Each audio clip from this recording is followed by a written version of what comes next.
Hello, everybody. Welcome to another episode of Loving the Game. We haven't seen you guys in 2 weeks' time, but tonight we've got a very, very big one for you. As you've all noticed and seen on social media, we've been building this one up. It's our 40th show, by the way. Thanks for everybody that's followed us until now. We really, really appreciate all of you watching all of our shows. And as I said, tonight we've got a big one. Let me not waste any more time. Ladies and gentlemen, there he is, Peter de Villiers. How are you? Even the bad times are good. I am so well. I can't complain about anything in life. That is awesome, Peter. It's so nice to see you and seeing that you're so positive. I've had a crazy week, as you've probably heard, but here we are finally. Thanks for joining us. I really, really appreciate your time. Peter, let's get into it. Tell us what you're busy with up at this stage in life, besides sitting at home because of lockdown. What is Peter de Yeah, Villiers doing? Because everybody's asking me. I'm so glad you're using the term sitting, and not lying, because I've been busy doing what I'm doing now for the last 10 years. Trying to look at new trends, where the game will be in 5 years' time. What can we do to speed up our own shortcomings? How can I help coaches to start believing in themselves? How can I make them realize that they have already their dreams already come true? They now have to work on the dreams of their players and those kind of things. And yeah, we were quite busy for the last few years, but now I don't know what's happened since Andy came into my life. Things just went down, spiraled downwards quickly for me. Not downward in a bad way, but downward because we're becoming so busy on little things like tonight again, and we Yeah, enjoy it. We really enjoy it. that is awesome. Yeah, Andy's a great guy, and I know he's there with you. Thank you, Andy, for getting us on board and so that we can chat to Peter and get to know him better. Peter, so let's go. Let's get on with this interview. I'm going to take you back to your childhood days, of which I know nothing because there's not really much about it besides the fact that you were born literally 3 days before me and 20 years before me as well. So yeah, happy birthday for the other day. It was just a few days, well, not a few days ago, but just the other day. Where were you And born? the same to you. The same to you. Thank you so much. Where were you born and what was your childhood like? Well, I am a Paul boyki. I'm born and bred here in Paul. This is a place where we actually make the wine so that you people who doesn't have any culture up there, up north, you guys can enjoy it. Yeah, I was privileged to grow up in a place like this. All the natural gems we do have in this town. We have a river where I could, as a scrum half, go practice my passes by passing stones out of the river. We've got a great path going up the mountain. Yeah, I'm telling you now, if you're in Paul, you're really blessed. If anybody is unfit in Paul, it's not because of the shortcomings, it's because of his own shortcomings. Yeah, I've been to Poland in my life, and it's really a beautiful place. So yeah, you are very blessed living where you are, and I mean it's quite amazing to know that you're still living where where you've been born. So I mean that's a lot of people move on in life.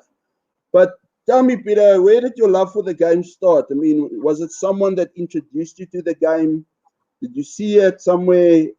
How did you fall in love with rugby? And was rugby your first love, sport-wise? Being 20 years older than you, I don't think you will understand that we didn't have a lot of choices then in life. I think we had quite a little boring way of growing up if you didn't do any sport. So, Yeah. so if you want to be amongst the guys who are really amongst the women and the ladies and the girls, then you have to go do a sport. And then you find out one day during break, you find out, but nobody can stop me. Wow, they are tackling me on the wrong spots where I were, and I leave gaps and stuff, and they can't stop me and play cricket, and they can't get me, can't take my wicket. Then you understand. Wow, I've got something going, and then people start talking about sport, and you join the conversation with older men, and they tell you, "How do you know these things?" Um, and then people like me normally walk yourself into a schooling system where the teachers are boring. I was hyperactive. My teachers were tired. They couldn't stimulate me a lot. Yeah.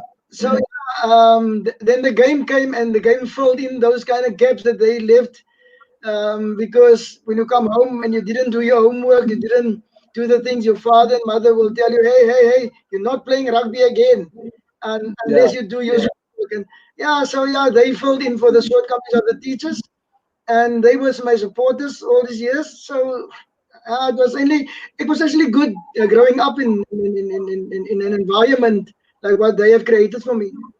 Yeah. Yeah. So Peter, I mean, obviously back in the day, as we've mentioned now, 20 years ahead of my time, and I know television only started in about the 70s.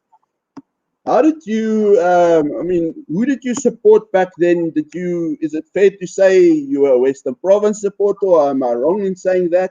Did you go to Newlands? You know, get to watch the game? People now say politics shouldn't be in sport and all those kind of things, but politics actually formed us a bit in sport, and especially in a place like Paarl, rugby, where we had great Springboks here in Paarl. I mean, Chester, Tinus Lanier, Pompey Williams, Randy Marina, those kind of guys. They were brilliant Springboks coming from Paarl, Tiny Neetling, Mm, and all those kind of guys, And but we all lived past each other. Um, and then we had the Federation and Saru days, and yeah. it actually broke up communities here in Paarl, because some of us in one house would be Federation, some would be Saru. I played for Saru, and my father, well, because of his great friend, were in the Federation side, and that caused him to stop watching me playing rugby. Oh Um, wow. so when I start playing provincial, he didn't came to watch one of the games because of those kind of nonsense. So it did hurt the community. It broke up a lot of trust in the community, and those kind of things.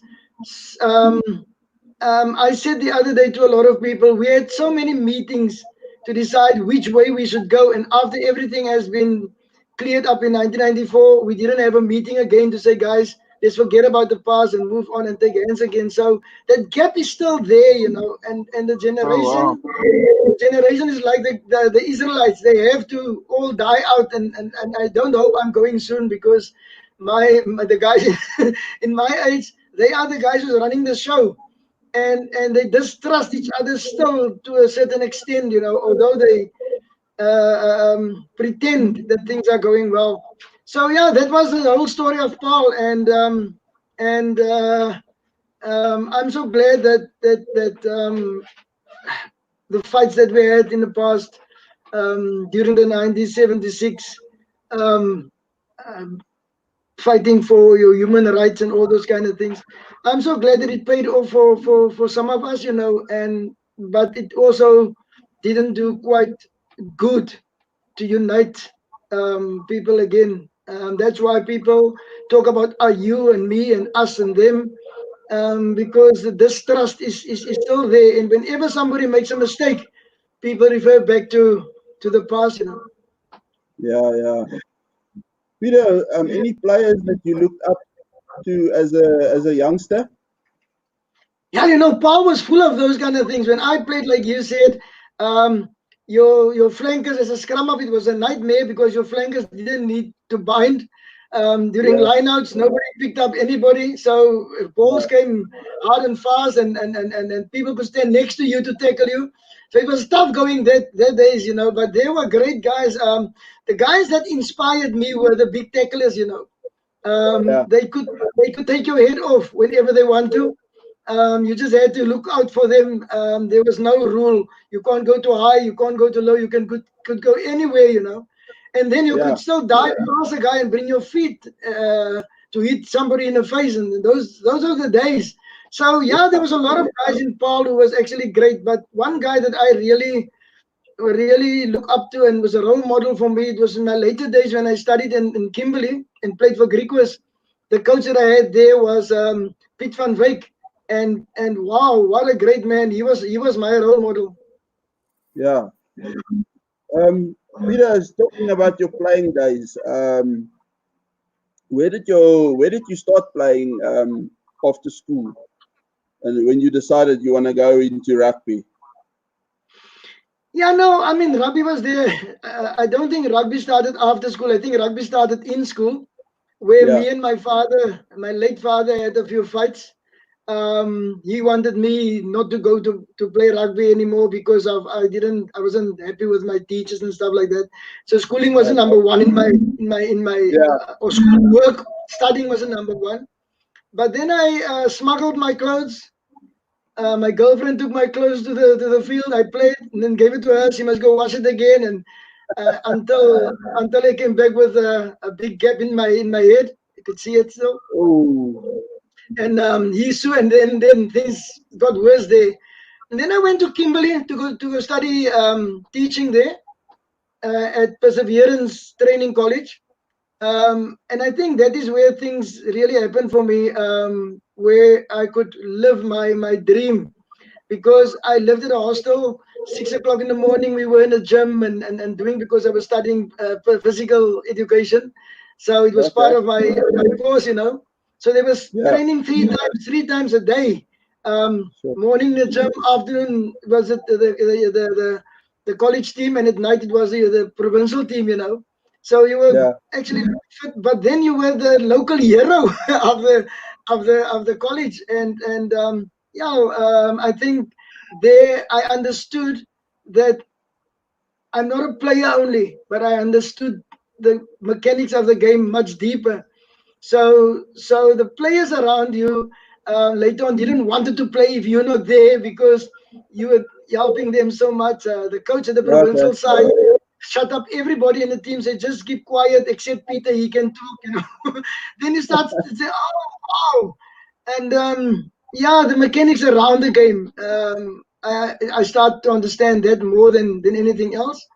So yeah, the natural evolvement in the game should be coaching. And I was lucky to do that while I was playing, so it was very natural for me to move on.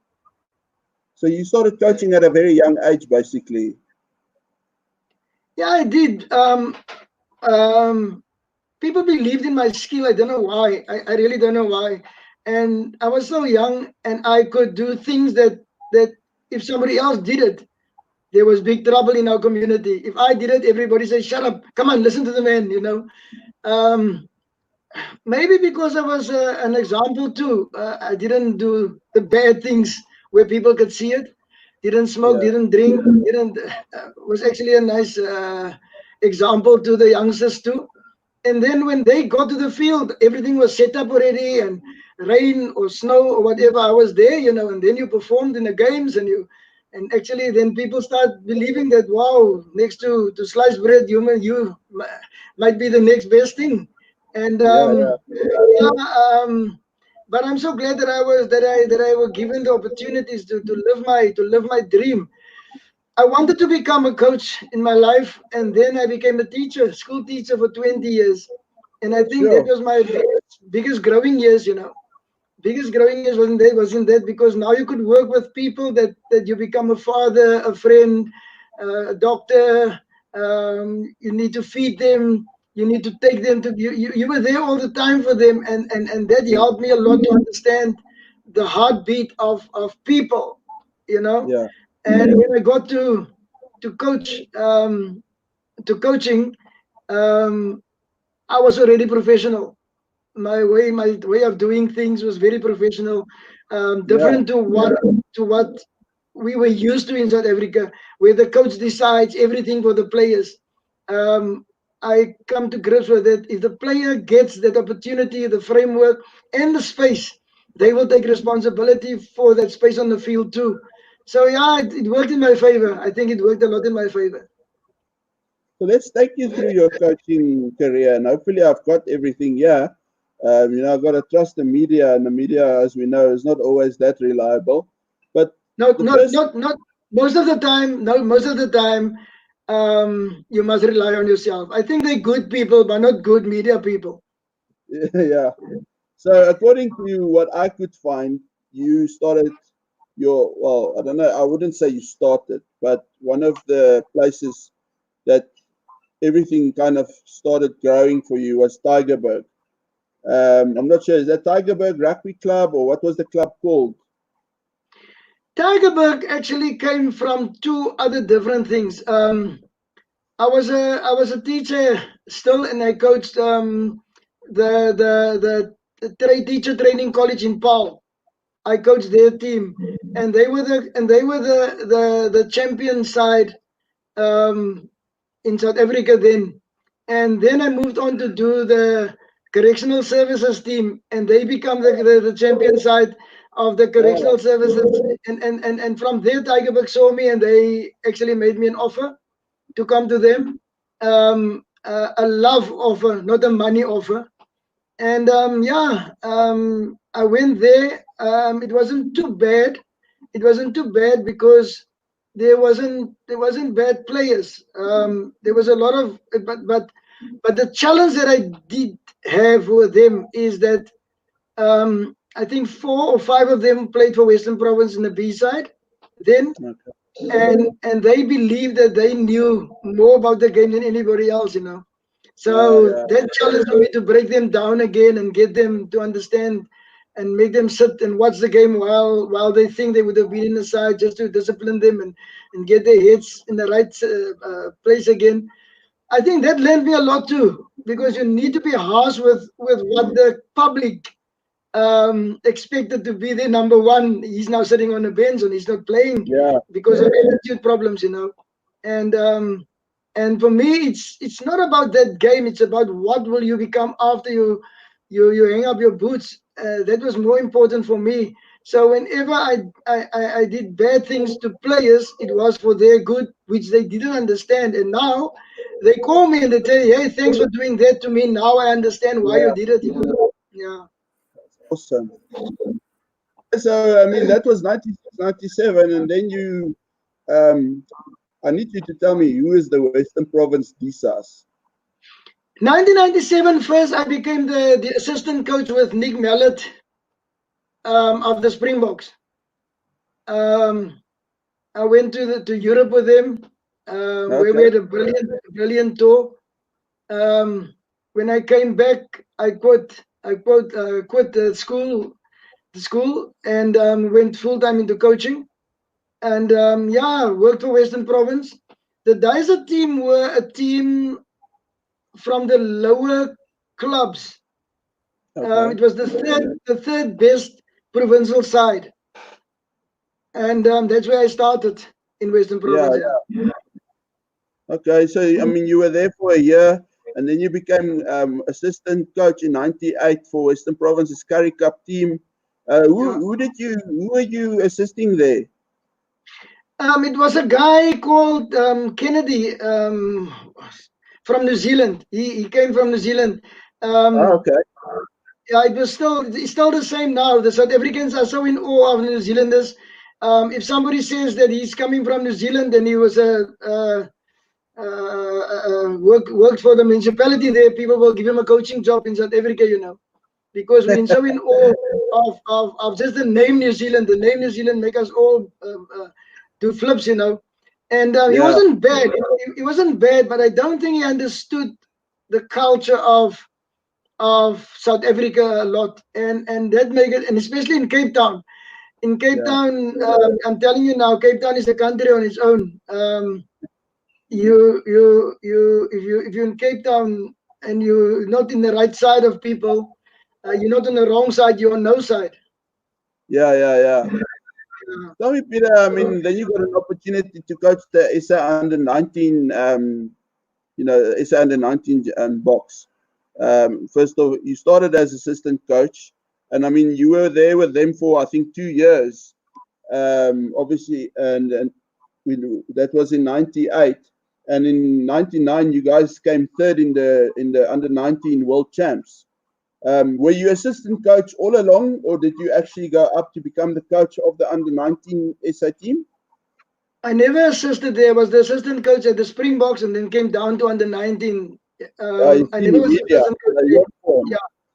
So I never assisted in that one. I was privileged to have the team and do my own thing there.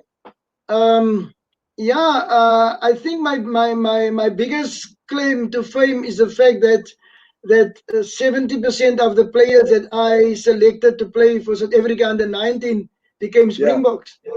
Yes. So that was great for me to be there.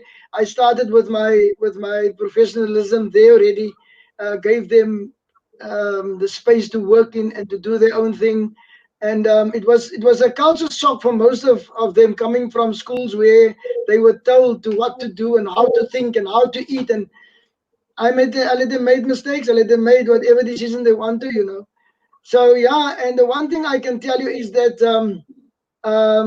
we never lost a game in that 3 years. Wow. We didn't win anything because of that technical rule of if you end up same points at the end, then it's kicks to poles and who score tries and all right, those kind of things Yeah.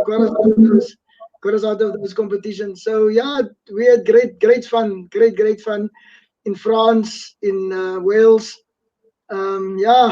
It was really good to take those little boys and see how they grow as men from the first game to the fifth game in the tournament. So how did you end up then going from ISA under-19s and you went to coach the Falco? Was it just to get a bit away from the international scene and get back into Currie Cup? Because you were there for also another 2 years in 2002 and 2003.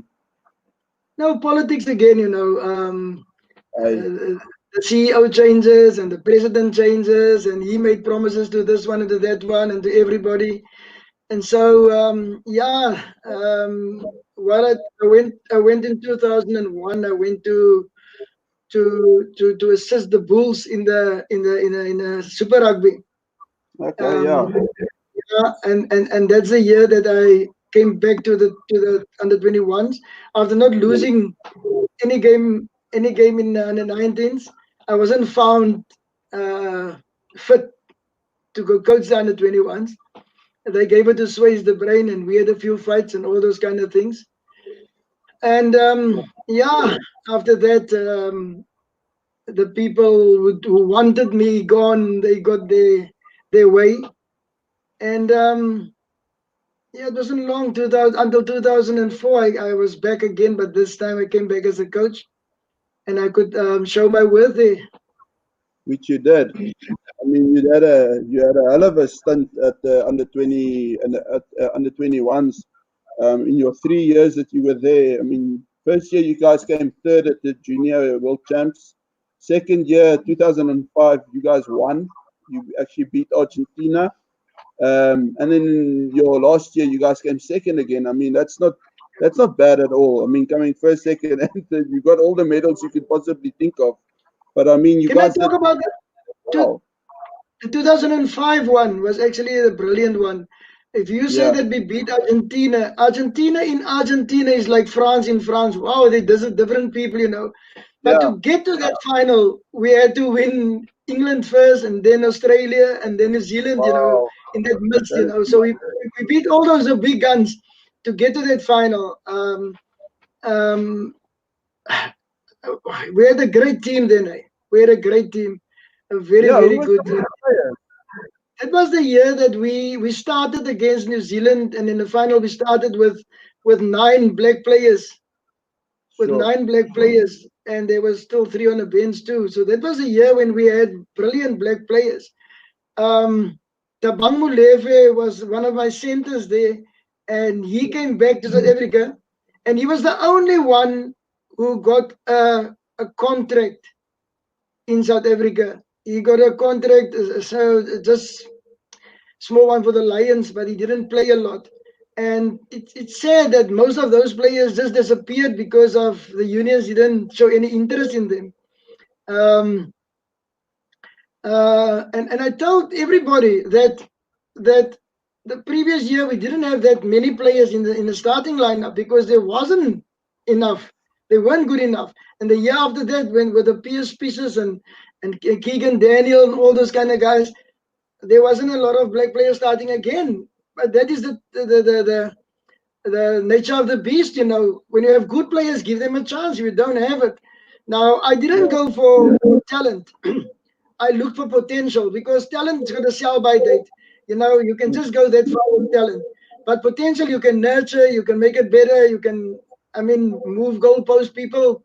If you do have it, I'm telling you now. And the one thing that I got right is that I identified it, then I gave it back to the player, and the player would go and he will work on his own stuff, and that made them better. A guy like Andries Becker, for instance. Andries Becker came to me and he was poor. He was really poor. I'm telling you now, as an international player, not as a rugby player. He was a bloody Yeah. good rugby player, but he was a poor international player. So I had to work on him to overcome that shortcomings so that he could become a better player going forward. You know, and in one day I changed his whole mindset from, yeah, sorry that I'm born, I'm just doing this, from I'm born to do this, and you all will listen to me and I'll take responsibility for that. And I'm telling you now, there's a lot of those players that I actually converted into greats for the country. Yeah, yeah. I mean, Andries Becker eventually he was part of your team. I mean, that played the British and Irish Lions, which we'll touch on just now. Yeah, I just want if you look at Andres, if I can come back to Andres Becker, there's one player I think, like we will say if somebody dies young, he say he died too soon. You know, yeah, I think he put the game too soon, because yes, definitely. I'm telling you now, what Andres Becker had is what we are striving for as coaches. He had a Victor Medfield in him because he could dominate any line out, but he had also a part of a Buckies in him. Yeah, He didn't stand back for anything. I'm telling you now. And I had conversations with him to tell him, just hang in there, just hang in there. You're gonna be one of the world's greatest locks ever, you know. Yeah, but I don't think the belief in him that I had and I showed in him was found everywhere, you know.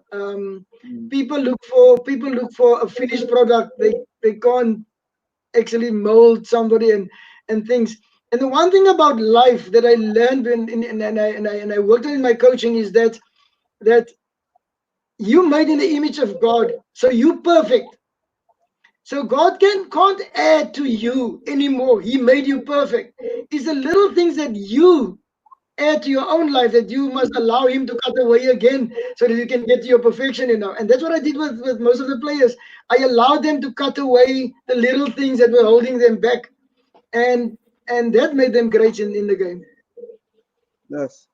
Peter, I mean, after your under 21 years, you had you in 2007, and now we're getting closer to where we want to be actually.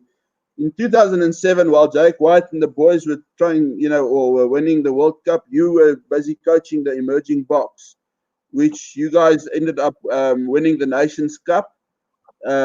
Probably you're going to tell me now you guys were unbeaten as well. Yeah, definitely. Let me tell you the history behind that thing. Um, my coaching career was over after we came second in France. My coaching Mm, career was over because they had Heineke Meyer in mind to coach the yeah. Springboks. Yeah. So they gave him the emerging box. They gave him the team to go coach the emerging box, Okay. and he didn't take the job. The reason why he didn't want the job, he said there's not enough time to mold a team, to build a team, and to go be competitive in a competition. And then another coach, I don't know who the other one was, they offered it to him. Um, and he also said, no, there's not enough time. And a week before before we had to leave, they asked me, "Do you want to take that team, please?" I say, "Yeah, definitely." And they said to me, "Is there enough time?" I said, "You give me one day, I'll make a team out of them." You don't need to teach them rugby; they can't play rugby. You just need Yeah, to make a team out of them. They need to sing from the same sheet. And if it is off the field stuff, then you bring off the field stuff in just to make them sing from the same sheet, you know. So we made them a team in 1 week, and we went over there, and yeah, we went to do the damages that we were supposed to go do. yeah, yeah, And I had a fight with the CEO of Saru, yeah. and he said to me, I came from the practice field. He said to me, um, "Oh, you Peter de Villiers?" I say, "Yeah, I'm Peter de Villiers. How don't you know you appointed me? How don't you know me?" Um, and I said to him, um, "The bad things you heard about me, it's all true. It's all Wow. true. So the bad things you heard to me is all true. But the things that you ignore is also true. I want to know from you, what is my way going forward after this Yes. tour?" And he said to me, "Let's talk about that when you come back." I said, "No, no, no, no, no. No, no, no. Give me a target." He said, "Just go win that thing, and then we will give you something." I said, "No, man. Give me a target. Give me a challenge, please, man. We are going to Yeah. win the thing. Give me another challenge, you know."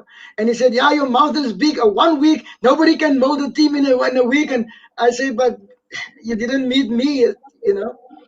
And when I came back, he had a lot of stories. I said, "No, come on. It's not your money. Somebody else's money. Put your money where your mouth was, you know." And luckily, things happened the way it should have. It happened, you know, by one vote. Well, one vote is one vote, but I mean, I don't know. I don't know. Obviously, I'm an outsider. You were there. It was between you and Heineke Meyer. The whole world was expecting Heineke Meyer to be announced, and then boom, there's Peter de Villiers. I just thought of another question which is a bit random, but I'll get to eventually. But do you know, or can you tell us what exactly transpired in those meetings, and how did it come to that point that you got the job? Yeah, they tested us on all levels. Our brain profiles. How do you work with people? All those kind of things. Your technical knowledge. Yeah, you. It was a tough week. At the end of that week, when we or 3 days, I won the voting from the committee. They were 8-7 to 1. Seven were in my favor, and 1-7 to 1 I won it. And the one guy that were against me came from Natal, and he said to some people, "In my lifetime, I will never vote for a black coach to coach this country." So that was fine, you know. And then it went to the board, and again politics and all those kind of things. And for the first time, they had a revote, because they didn't wanted me, so they had a revote the next day. So from 7 to 1, 11, 12, 11, 10. um, I'm telling you, if something is destined for you, people can't hold you back. And it was just the right time, the right for me to be at the right place and to go try and do it. But it was tough. It was really tough. I knew it gonna be tough because of the logistics of Yeah, the mind, and how people perceive things, and how they actually they actually wanted their own bacon burnt. You know, all those kind of things played a big role. But at the end, I referred back to 1997, when we had to fight so hard and been shot and all those kind of things. One of my friends died next to me and all those kind of things when we protested and all and stuff like that. So I had to go do the job for those people, you know, for the people who was there out in the streets and stripped their own stuff naked, just to do something for the country, you know. And today, when you see that the children can go to any school and they can do, then you say to yourself, it was worthwhile fighting those fights. Then look what kind of fruit are they picking from it. Yeah, yeah, But the bad thing of those days is that you were fighting a fight with people next to you who had own agendas, and you didn't know that. And that was the bad thing. And sometimes you sit still, you ask yourself, I wonder if it was worthwhile fighting those fights. If you look at what we do at this moment, we do the same thing. And I understood while we were dying in the streets, we were dying for our people. We didn't die for black people we died for our people in the country. We wanted to live like people. We want everybody to be like everybody, because before the apartheid years, we lived in areas where black and white and Muslim and Jew and everybody lived in one street, and we ate from each other's tables, and became each other's conscience and all those kind of things. Um, and that was stripped from us. And so now I had a chance, becoming the coach, to bring back those little principles that made me me. And I think I was pretty successful in doing it. yeah, yeah. You know, some of the things. I mean, obviously, as you mentioned, you were the first black Springbok coach. Um, when your appointment was made, it was said appointment was not entirely made for rugby reasons. Did you know that was going to be said before the time, before you sat in that press conference? Or was it the first time you heard that when you were sitting there next to Regan Hoskins? That was painful. If you said it, it's fine, because I know where it comes from. It comes from a history and not from the heart. Mm, But if one of your own people says it, you don't know where it comes from, and then you find out it is because he's been instigated for his own position. People told him to say that so that his position can be secured. Those are the yeah, little things that was very painful. But what I learned in that small space of time is that you can't trust white people, and I learned that you can't trust black people, and I learned that you can't trust colored people. So what I mm, did is I took the color away, and I yeah, got to one conclusion: you can't trust people. So I yeah, knew that I was alone in that job because of only the one fact: you can't trust people. And that made me strong, because I knew that whatever you're going to do now, you will fight on your own. You have to stand alone. And that taught me how to stand alone, so that I could stand in a team and stand with other people. And that's why I yeah, can fight for you. I can fight for everybody. I with a clear conviction, I can fight for people to prosper, with me standing at the back and on the sideline, and see them going forward, is because of those little moments in my life that actually sharpened me to become a leader. And the one thing yeah, is that I learned in that one day: if you want to be a good leader in life, you must be the first person you lead. And and and when I look at leaders in our country, in all spheres, I wonder if they will follow themselves for the kind of things that they decide. yeah, yeah. Very true words.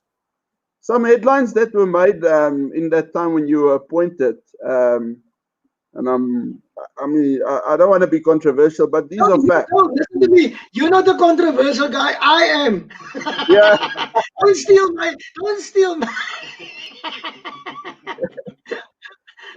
So a very famous Springbok captain, Corne Krige, said the following words that 7 lean years are lying ahead. I mean, again, probably not expected. What were your thoughts? Um, that is one of the things we fought for during the apartheid years, for freedom of speech. So now we got it. I can't go against it because we fought for that. So Yeah. I can't say, you can't say a thing like that. Now what did I fight for then? You know, it was But did, only then. did you feel it was personal? It was personal. It was definitely personal. If you look where it comes from, if you look at his background, then it is personal. If you look at what he went through as a Springbok coach, a Springbok captain, for what we didn't allow our players to go through. If you look at those things, there was no objectiveness in that whole statement. you know, and Yeah. and he doesn't know me as a person. He never worked with me. Well, we were together in the same Springbok tour in 1997, but he was only a junior then. He was not part of the decision making team and stuff like that. So Yeah. so so I knew that. Listen here, here's a somebody who ran away from some country, who became big in power at the school. Yeah. People put him on a pedestal just because he was a good tackler, you know. And if you look at his creating abilities, you say to yourself, "Wow, I wonder if he couldn't do better if somebody just coached him better," Yeah. you know. Now he's the one who says the bad things. So I took it with a pinch of salt, and I said to myself, "Wow, from where it's coming." And the one thing that I adopted to is that I never want to prove you wrong. Whatever you do to me, I would never want to prove you wrong, because if I want to prove you wrong, I also believe you right. You know. Yeah. So I allowed him to drown in his own blood, and I would love him to tell the people how bad his own blood tastes. You know. Yeah.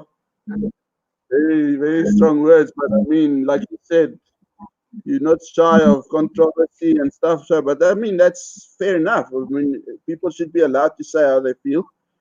Another thing I want to touch on is, and please correct me if this is wrong. As I said, I tried to do some research and stuff. You, you as part of your coaching staff, you wanted Gert Small and Eugene Eloff. Is that correct? That was to me. I'm not gonna mention names here. I'm not gonna say yes or no to your names. But what I wanted the country to trust the thing that they love the most, and everybody love rugby. Hmm. You know, I want them to trust it. If that names is the correct names, it wouldn't have been in a pot together. It will be one of the two. Okay. Because what I wanted the country to make the team. The team should become the team of the country. So I wanted everybody to buy into that. We're not there to change the culture of who South Africa and what South Africa is all about. You know. So I wanted an Afrikaans and an English guy to go with me, so that everybody feel included in this whole Yeah. thing. Yeah. Um, I look like a Muslim. I've got a black face, and I am a colored, and I've got a white surname. So I am the new South Africa, you know. So I just needed the faces to go with me, and Yeah.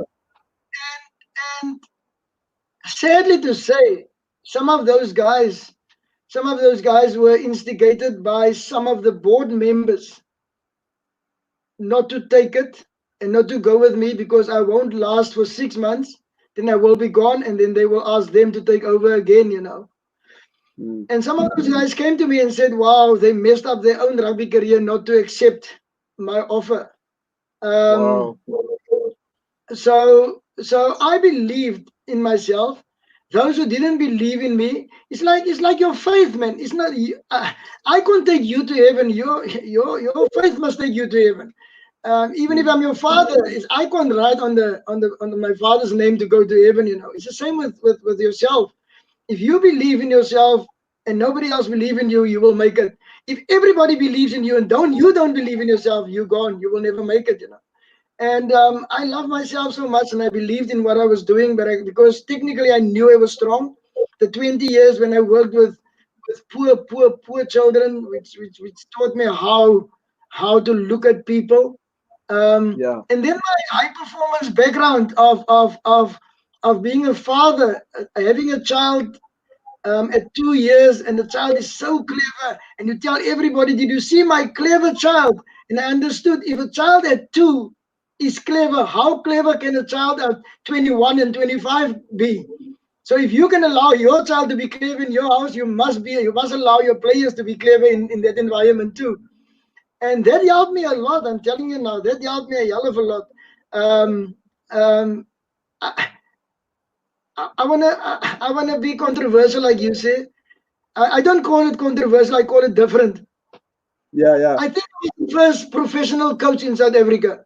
The other guys were paid, but they still wanted to tell the players what to do. I understood to become professional is to create an environment where they make decisions, where they come to you, where they feel free to ask you and to tell you what they should do, you know. yeah, And I think I got that right. I think so. And that make the big difference. So to do that, you must be wise enough to understand who you have in your team. If I had a less experienced team, I would have done it different, you know.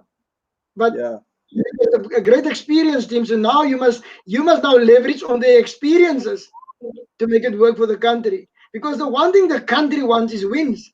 The mm, how is your court. You must make that decisions. And yeah, and yeah, for me to stand on the sideline and watch them and stop them when they're really offline, the only time I stop them. Otherwise, I let them go and do whatever they want to do because the enjoyment in the game is not winning. The enjoyment in the game is the preparation for winning. And I think we got that right. yeah, yeah, definitely. So let's get on to some rugby. I mean, enough politics and nonsense.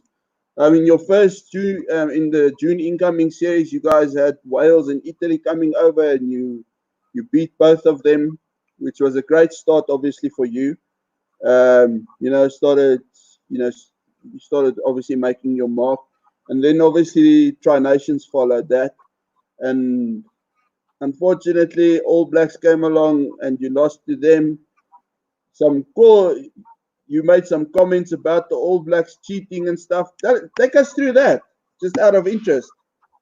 Yeah, but they did cheat. Uh, the law was just changed to there's no heat in the scrums and stuff like that, and they changed their feet in the scrums. They took up space by changing their feet. And I mentioned that they were cheating in the scrums. That's why they're getting the go forward momentum. And if you look at them now, everybody's doing it now, and I picked it up then.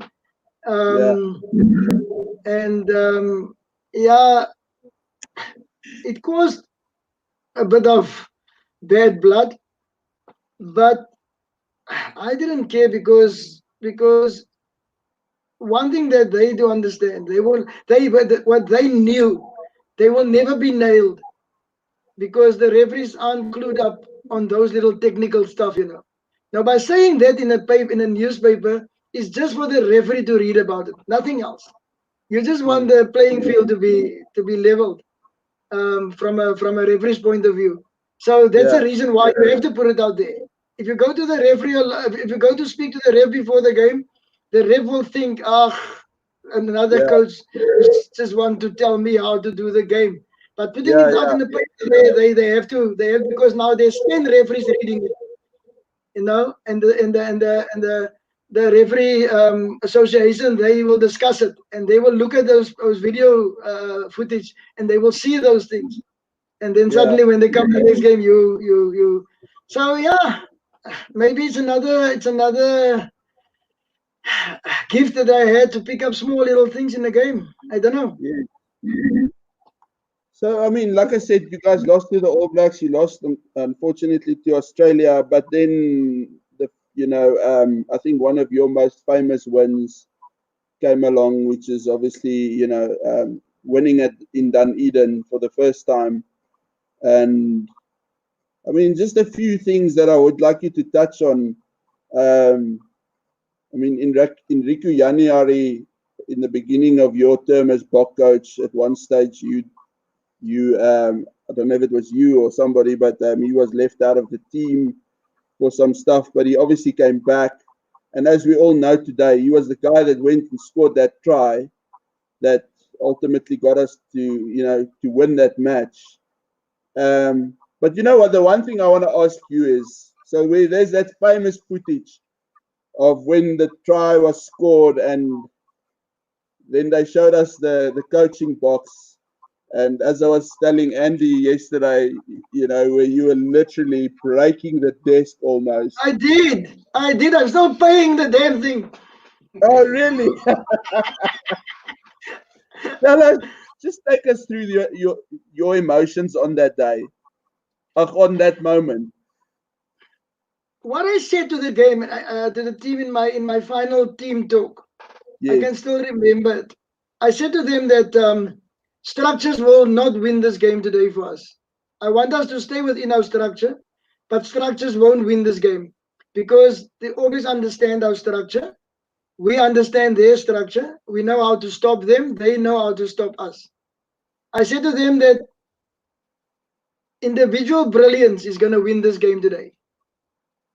But when I said it to them, I thought about Pierre Spies with his speed, and I thought about Brian Abana and Yeah. John de Villiers with the interceptions and those little individual things.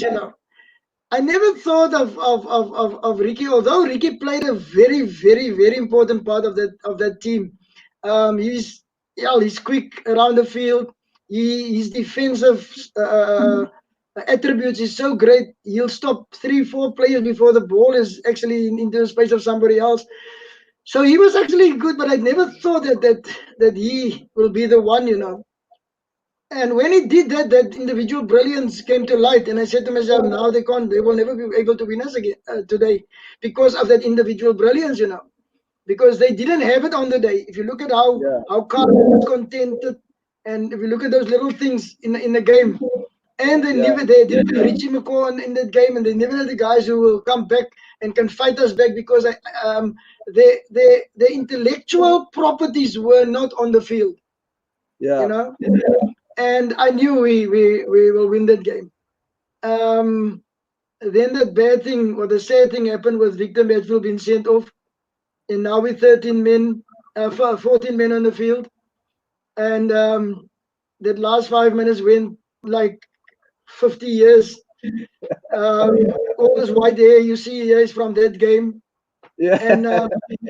and the one guy who was actually very, very strong in securing that game for us was he came off the bench was Francois Steyn. Yeah. Francois Steyn did 2 or 3 things in that last minute where he showed his strength. He was new. They didn't know him too much and they didn't take any notice of him. And he came and he actually kept a yellow busy in that last few minutes in the game, Yeah. which frustrated them. And that's the only thing I wanted them. I just wanted the team now to frustrate them so that they can go to any measure except being in their own structure. And you could see how the All Blacks and that stage tried individually to win the game. So they went out of their own structure of helping each other, and that all Yes. worked in our favor. So Yeah. John de Villiers took over the captaincy, and up to today, when me and John we live in Paul together, when I meet him, he will say he's the only one. He was a captain then on the field because Victor was a captain. He's the one who beat the All Blacks. I can tell you now, I don't care who beat the All Blacks. John as a captain, as long as we came back, because I knew a few things. If we want to become the best rugby team in the world, we need to win them at Super Rugby level. The reason why we couldn't win them at Super Rugby level is because we didn't believe that we can win away from home. And you can just go look after that win. How many times did we go win them after that? Yeah. Any other team. So for rugby in South Africa, that was a great thing. But we didn't leverage on it. We didn't build on that rock that was there for them, so that add this to the game, take that away. We never progressed on what we had, as something that we created for ourselves. Um, but yeah, let me tell you, tongue in cheek, when I went to Dunedin, I was the underdog. Today, I'm the only dog. Oh, brilliant, Peter. I just wanna just a little bit more there. So I mean, after, like you say, tongue in cheek. So after you've picked up the desk off the floor. What happened in the change room? Just share something with us. You know, the change room wasn't at that stage. The win overtook everything. Yeah. The winning is something that's the only thing that can build team spirit is winning. You can take them on any camp or winning is the only thing that can build team spirit. Yeah. I think that was a defining moment in me being the coach of South Africa. Because up till then I don't think the players has trusted me as a person, you know, because of the negativity of media, the negativity of my predecessor, the negativity of the president of rugby, negativity of the whole country. I mean, what makes me mad about South Africans is we go to university, we get all these degrees, we build our own companies, we do everything. We make billion-dollar decisions on a weekly basis, but we follow an opinion of somebody who just studied something like sport in wherever, writing bad things about somebody. We follow somebody like that, and that make me think that are we as South Africans really clued up that we are giving away our authority to somebody who just have the power of a pen, you know. The one thing that I have against rugby writers in South Africa, when I was a young boy, when we didn't have television, if Yeah. you weren't if you weren't at the game, you could buy the newspaper and you could follow the game, how it happened and what you could follow it. Today, if you take the game, you read an opinion of writers. So if you didn't see the game, you can't follow what really happened in the game. The Yeah. only Yeah. one thing that's happening today is the score. The obvious is what they do right, you know. And they can't challenge referees and they can't challenge them because technically they're not strong enough. They don't go and sit in coaching courses to understand how do you get to the point why the one place where I was afraid to walk after any game was in New Zealand because I didn't want to meet up with any woman in New Zealand. They make you feel as if you don't know anything about the game. The kind of Wow. questioning and how they talk about the game, and I said to myself, "Wow, these people are clued up," you know. And I feel sorry for you guys who's in media, and especially a guy like Andy who come from a first world country to come here in I don't know if it's fifth or in sport to listen to this nonsense and to be compared with these people who are actually occupying space where you should have been and they're not clued up on what they're doing, you know.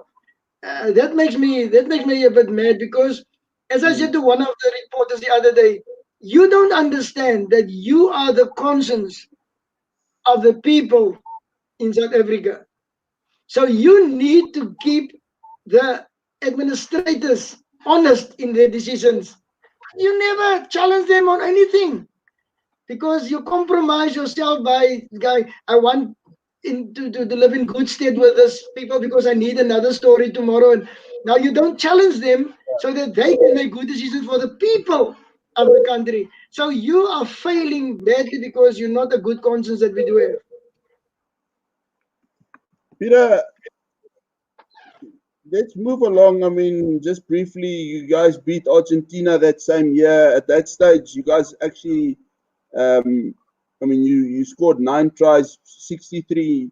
9 was the final score at Ellis Park. At that stage, it was actually a record, by the Springboks, which later got surpassed, but not by much. So, but I mean, that's just a by the way. And 2009, I think 2009 was obviously your greatest year by any shot.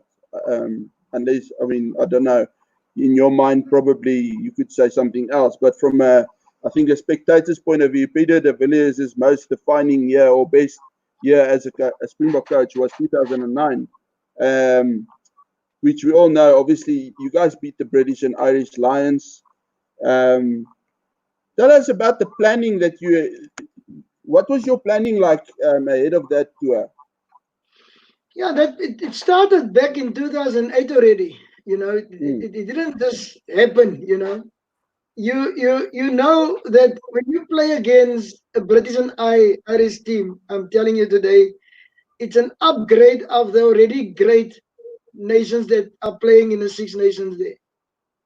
So it's an upgrade of that team that they're going to bring over here. They will be yeah, stronger. They will be more savvy in the team. But you also understand that there will be differences. yeah, Um, the lion on the chest will be the factor that everybody is there for, and they want to be known as a successful team. So that will bind them together. But being an Englishman or an Irishman standing next to each other and saying yes because you think no, it won't always work if you can get them and apart, And growing up in South Africa, where you learn that the divide and rule is your biggest thing, that was part of the plan. Try to divide them and keep them apart as the nations that they were, the four nations. What I was very aware of is the schedule that they had before the first test. That will give them enough time to become a team. yes, But now you have to understand how can you get to the team is to understand the thinking of the coach. And for me, that was very, very important to understand how the coach think. And if you understand how that, because nobody can change a mindset. You can change the way you think every day of your life just to help you. But if your mind is set on something, I mean, you'll bring your children up like that. You'll talk to your parents like that. You go to church like that. That's your mind is set as a person. And I understood that. So I know those are the guys who will prepare banging their heads against the wall, breaking down doors, drinking up all the beers. And I knew that was the kind of things. And this is the thing that we need to leverage on. yeah, And then we had the players with the level heads. That is the only reason why I went to fetch a guy like Victor and a guy like John. Because if your leadership is strong, um, in the 80 minutes that you play against a British and Irish team, in that 80 minutes, you might find 2 seconds where you can actually lose concentration. yeah, Otherwise, they will come back at you anytime. So you need those guys who can calm the situation, who can bring calmness to the team, who bring the experience to the team. Even if they see it's white, tell them, no, it's still gray, it's not yet white already. And the youngsters follow them. And then we build on those strengths that we had in our country, and we brought with them the guys who can make it better and enhance and build on that. And the blend that we did have in the team, I think if you look at the 4 years, the one thing that I actually got better in the 4 years is how I handled my reserve bench. And I believed at the end that my bench must always be stronger than my starting lineup. Um, Although the starting lineup wasn't weak, if the bench is stronger. yeah, Now, it's not about rugby only that will make it stronger. There's a yeah, lot of other things that will make your bench stronger too, if you understand South Africans. You can build on that. And I understood that. People didn't always understand it. They criticized me for a few things. One of the things they criticized me for is why do you bring a guy 10 minutes before the end or 5 minutes before the end onto a rugby field? He can't make a difference. No, he's right. He can't make a difference in 5 minutes. But what he can do is whenever he's going to start a test, next to his name will stand 10 tests. So the opponent will understand I'm not playing against a new guy here. Because that's what international rugby is all about. People look at your test caps and then they say, okay, we can go in that experience, or this guy is not experienced enough. Let's try and take them there. So I just try to build more experience. So whatever happen, we will have an experienced team, you know. Mm. Yeah, but I'm telling you again, it was to me that year, that year was actually built on the back of the bad of the previous year. It was very, very bad to be the coach of the South African team with this black face and nobody else believing in you. Your players has been indoctrinated to not trust you, because you know what, we as coaches, we bad people. We are so worried about records and stuff like this. My thing Yeah. is, the record is there to be broken. And when a record can't be broken, then I'm feeling bad for the country. Because if the next coach come and break all your records, the team is better. And that is what the country is all about. You understand? We're getting it. So I Yeah. don't care about record. I don't care about winning this game, losing that game. I care more about what did we leave the state of the jersey when we got it, and how did we leave it, in what state did we leave it when we left, you know. That is more important to me. Peter, um, tell us about that third test where the management and the team got fined for the white armbands that the players wore because of what happened to Bucky's in the previous test.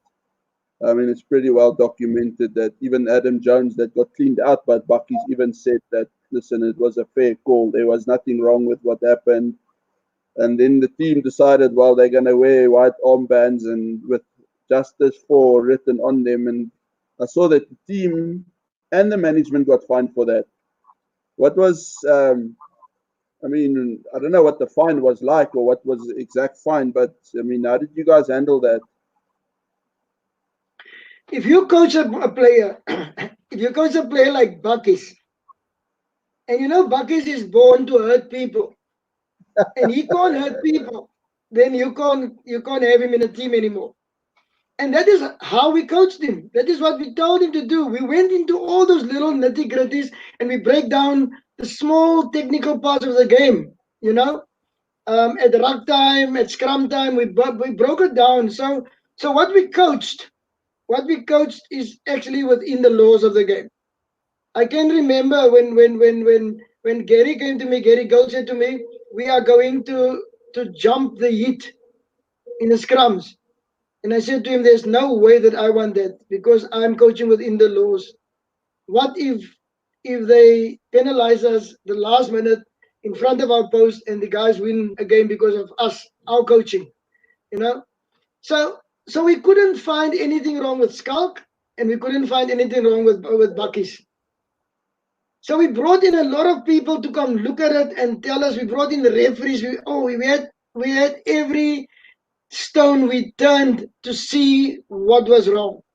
And Mm. then I decided, how can I turn my back on my players if I coach them like that? If I turn my back now on my player, then I might as well say goodbye to everything and lose the rest of my team. Because they Yeah. will never do again what you tell them to do because you didn't stand up for them, you know? And then I just decided I don't care if I lose my job. The trustworthiness and how we look at each other as people in the eye is more worth than being the coach of the team. The person in me is much bigger. And I just said, wow, it might be my last test. I don't care. But the guy wasn't wrong. And and then again, that is where the problems of rugby started, I think. Um, the referees targeted Buckies because of his history. Yeah. They don't come onto the game and say, your first warning. They will say to him, you're doing it again. And then it's the first minute of the game. So they're talking about last week's game too. Do you understand? We're getting it. Yeah. And that Yeah. to me wasn't on. Because Yeah. every game is a new game. You can't come with those kind of things. And then the people who found him guilty, they can't even breathe properly, man. They are stealing. They are stealing our air in South Africa. um, sitting in a boardroom, make a decision on whether he's guilty or not. So now they will take his record. Now I want to say your record of that game. That's what I want. Don't come with last year. If if he have transgressed in 2 games before, why didn't you put him away then? So he started a clean sheet. Don't come now with all this nonsense to me, because I have to win games. People judge me only on winning and losing, you know, and I can't win a game on the field and lose my dressing room. There's no way as a coach that I will allow that, you know. So it was a tough decision to make. It took me a few hours in my room alone to understand that what can I lose Yeah. as a person. But at the end, it didn't weigh up against the loyalty towards my players. And how did you sell the plan to them? You know, what I said to them is that I first had a management meeting, and I said to them, I don't care what you guys are going to do. I want all of you to make your own decision. Because I understood people. I told you, you can't trust people. Yeah. So as soon as you say something to them, they will go convey the message to people, and then you are the guilty party. So now I'm gonna be the guilty party. So let me do it on my own, you know. So I said to them, I don't care what you guys are gonna do on Saturday. I'm in solidarity with my players. I'm gonna do this. You can decide whatever you want to do, and I don't have a problem what you do. I won't judge you, nothing, but I'm gonna do this because I'm standing up for my player. Because I can't find him guilty in anything that he has done in that instance there. And then the players on their own made the same decision. You know, the players on Okay. their own made the same decision. We made, and I made my decision there. So everybody followed suit, and then we just went out and we did it. You know, so it's not a coincidence. It's just that it showed you at that stage how far we got as a Yeah. team to stand together in a situation like that. That's a off the field situation where you could see the unity in the team. Yes. Yes. So, I mean, after British and Irish Lions, you guys ended up winning the Tri Nations. I mean, that must have been very special to you as well. But the third test against the Lions, people blamed me for changing my team, you know, Yeah, yeah, and I knew a big Super Rugby season where the Bulls, and there was a lot of Bulls players in that side, played until the end, the final they played there. yeah, It was a tough season for them. The two teams against the Lions were really exhausting. Um, we need fresh players to start at the Tri Nations, you know, and we need to bring other players in. So I prayed that the players that I brought in, I prayed that they perform, because I wanted the guys in that position to show to come back with a bang and say, "Wow, you will never take my spot." And although we lost the game, we didn't play a bad game. That players didn't play bad. It was natural. I mean, I think we would have lost with the players that I dropped too, because the Lions came back just to salvage some and yeah. restore some of what they've lost against us. You know, yeah, and I think the decision that we made there helped us to walk into the Tri Nations um, uh, with a fresh team, you know, or a fresher team. Yeah, and I mean, you smashed the All Blacks all over the park. So, I mean, it obviously paid off. So the dividends were good. I mean, beating the British and Irish Lions, and still being the only coach in the last, what's it, 12 or so years that hasn't lost against the British and Irish Lions. The All Blacks can't say that. The Wallabies can't say that. So well done to you. I really commend you for that. Lastly, 2011 World Cup. And I mean, we don't have to go through the whole tournament. There's obviously just Yeah, one game that please, please, please. I don't we want to need. go home early again. I don't want to go home early again, please. Yeah, so I mean, unfortunately, We all know what happened in that 2011 World Cup. The famous Bryce Lawrence, or infamous Bryce Lawrence, we'd rather say. I mean, the Box were you guys were doing very well. I mean, it was 4 years into your tenure. You like you just mentioned in 2009, you guys, off the field, the unity was showing, and I think it started coming through all around. It's fair to say, after everything that happened the previous 3 years, you probably had most of the nation backing you in that World Cup. I mean, the team was strong. It was definitely a team of contenders, and unfortunately, yeah, Bryce Lawrence happened. Tell us about it. Give us your opinion and tell us whatever you want to. Be controversial or be different. We made one big mistake. We made one big mistake, and we made it in Port Elizabeth. We won the All Blacks in Port Elizabeth before the tournament, Mm, you know, and and they knew they will never beat us. They knew it. So they made other plans to do it. Um, I mean, if you look at their rugby, look at their nation, look at their country, and look at what happened 4 years before that in the World Cup. They needed that to more than anybody else, because but if they lose that tournament in New Zealand, I'm telling you now, not even a tsunami will destroy the country that the way the people would have done it. You know, yeah, yeah, so they needed it. They needed it more than anything else, and we didn't think that Bryce will be that bad.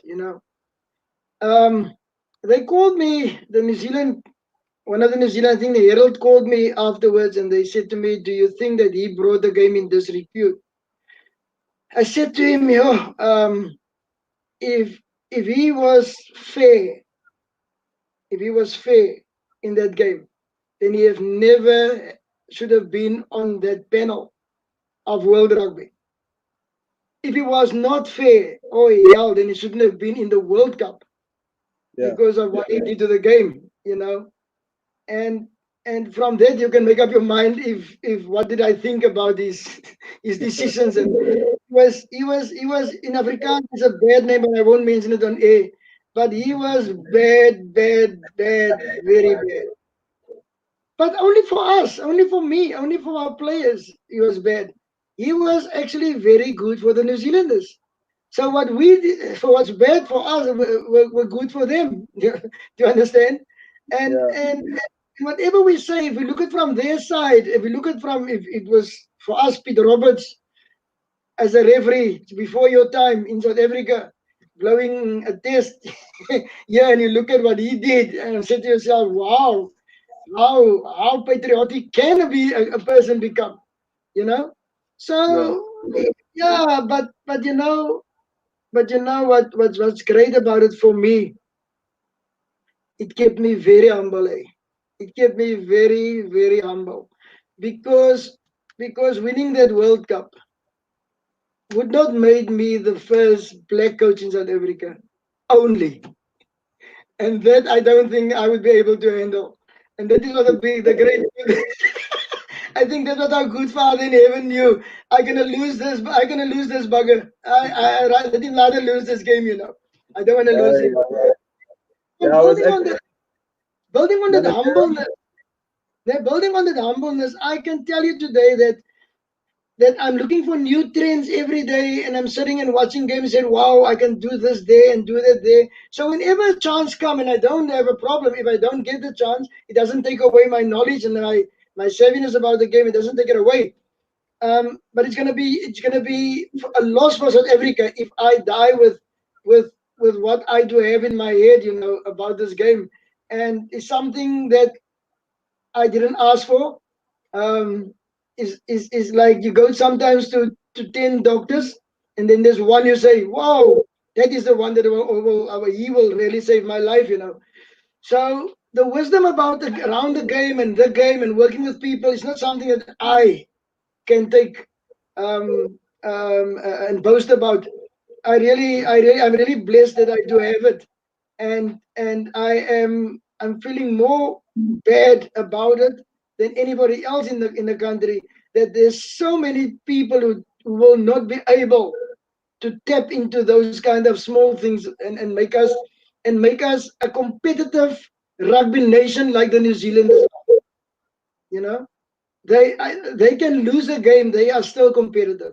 If we lose a game, the difference between us and most of the countries in the world is our character is built on winning.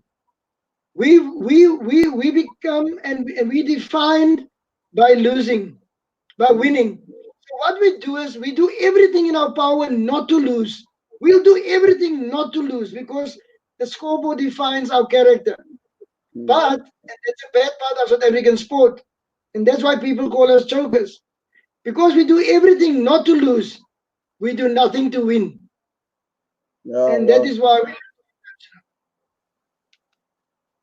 Peter, before I let you go, Please, um, man, please, you did take all my energy tonight, and I love you. I need to go find new ones for tomorrow. no, that's really nice, and thank you for your time. But just before we go, I mean, I've had some questions coming through here while we were chatting, and just quickly need to find them. One of the questions, and it came from a gentleman, Sadiq Slamdin, who I know was really looking forward to this interview just as much as I was. He's got a question saying, please comment on Hugh Applon joining the Bulls. um, you don't choose where the tap is. You just go for the water. And at this stage of his life, I don't think he's got a big choice on where you want to put the tap. He just go where the water is now. And I want him Yeah, to fill his buckets, eh? yeah. And next question I've got, and I'm sure you've had this before. Um, it's Quentin van Huysen. I'm actually going to put it on the screen. He wants to know, he wants to hear the story about the snore. Surely you were born with it. I doubt that highly, but anyway. Yeah, in 2005, I actually cut this thing twice in my life. In Oh, wow. 2005, when I promised the team, if we beat the All Blacks before the final, I will cut it. So I cut this and I cut off all of my hair. It was the first time. And then they made me a deal to cut it with November for Movember and all those nonsense. I said, there's no way. And the second time that I cut it when my daughter was diagnosed with cancer, um, I did cut off everything too. But you must tell that man, in Afrikaans it's so great. I'm gonna say it in Afrikaans, eh? Yeah, do In that. the morning, in the morning, in the morning, you get up, né? Jy staan op. Now, some people say jy skrik wakker. Okay? So, ek het opgestaan in die badkamer gekom en toe ek myself sonder die snor sien, toe skrik ek wakker. So, I'm not looking very good at this thing. Peter, one last question from me is, if you could coach again, who would you want to coach? If I can coach a schoolboy team, um, um, we are developing our players to the best of their abilities, and I would love to see a team coming through from under 16, under 18 as a group, and go and play against the well-renowned rugby school names, and just see how we did neglect developing our people to become better rugby players. That will be great. And then the other thing is, I would love to bring coaches up to speed. Too many coaches don't understand the game completely. They do know rugby. I like to describe it like this. My grandmother will tell me what kind of cupboard she will want to. I want the drawer there, and I want the door there, and I want. Or she will tell me what she want because she knows what she want, but she can't make it. I have to make Mm, it for her. And that is what the coach's job is. What the people say and what your spectators say, it's true because they don't know what they know what they want, but they can't go do it. You're the one who have to go do it. Now, where our problem is, we're copying so much. We're copying so much that we come with a fix program to the players instead of looking what is the strengths and the weaknesses of the players and then work a plan around them so that they so your people say a plan A and a plan B and a plan C. There's no way. You only have one plan because that is the kind of players you have for that year, and you work mm, around that plan. In that plan, you will have 5 or 4 patterns which you can change around, but the plan will remain the same because of the strengths and the weaknesses of the players. Now we transform. We stand and we watch a schoolboy game and we see, wow, look out, great attributes. I want that guy to play for the Bulls. A year after that, there's a different player playing for the Bulls because he has the same name and the same ID number and the same everything, but he's a different person because he's not using what made him what he were. He's not using those kind of attributes to make the player next to him a better mm. player. And that is actually where I think we should start working towards, so that as me and Andy were discussing tonight, is that the difference between a 5-year-old boy and an 18-year-old or a 21-year-old rugby player, when they throw a ball up in the air, the difference is the 5-year-old player doesn't know when to leave, when to let go of the ball, while the other guy do understand that. So if you can teach a 5-year-old when to let go of the ball, if he Mm, understands in cricket the ball must be in your eye line, so that is the principle you take to rugby. The ball must be in your eye line, and he does those things, and you coach it at 5 years old. I'm telling you now, a 20-meter pass, a 5-meter pass, a 1-meter pass, everything will be so easy for him because he understands the principle of how to get there. And I don't think we do that. We don't know how to coach a player because we don't know the difference between space and gaps as coaches, you yeah, know. And there's a yeah, big difference between a space and gap. There's a big difference between kicking a ball yeah. and tactically giving the ball to the other players on the other side. There's big differences in those things, and those are the things that the coach need to understand. So when he coaches to the players and the players do understand it, they know why they do it. Have you lost me? Peter, thank you so much for your time tonight. It's been really nice to speak to you. It's nice to meet you like this. Maybe one day, hopefully, I can meet you in person. It would be really nice, and it's nice to just get to understand someone, that I think is a very, what is the word, misunderstood person. And I think a lot of people misunderstood you during your time and with the Springboks and stuff. And I think it's just a matter of sometimes getting to know someone a bit better. And having this time tonight with you has really been, an honor. Thank you so much for that. I really do appreciate it. And yeah, it's been nice to hear your stories and to hear some of your, your insights and the way you think about the game and stuff like that. Thank you very much for your time. I do appreciate it. Thank you so much. And next time, I would love to sit on your show with a yellow cap on. Yeah, I need to make a plan and get some caps. So yeah, one day, who knows? That will be nice. Getting Yeah, Peter de Villiers with a yellow cap on might just become the face of the yellow cap going forward. Who knows? okay. Or the yellow cap will enlighten my face. Yeah, who knows? Yeah, you said I'm Well, the enhance first black for coach. sure. You said I'm the first black coach. You said it. Okay, fair enough. I only said what I read. But yeah, thank you so much for your time. I appreciate it. Thank you, Andy, for making Peter available for us. And yeah, listen, um, whatever comes your way in the future, I really hope that something good will come, and you will get another opportunity to coach some team. And let's just get to see what you're hiding there in your head. That you want to share with the world, as you said before you pass on. Hopefully, you can share it with us. And yeah, all the best for the future. Thanks, and thanks, Andy, for the opportunity.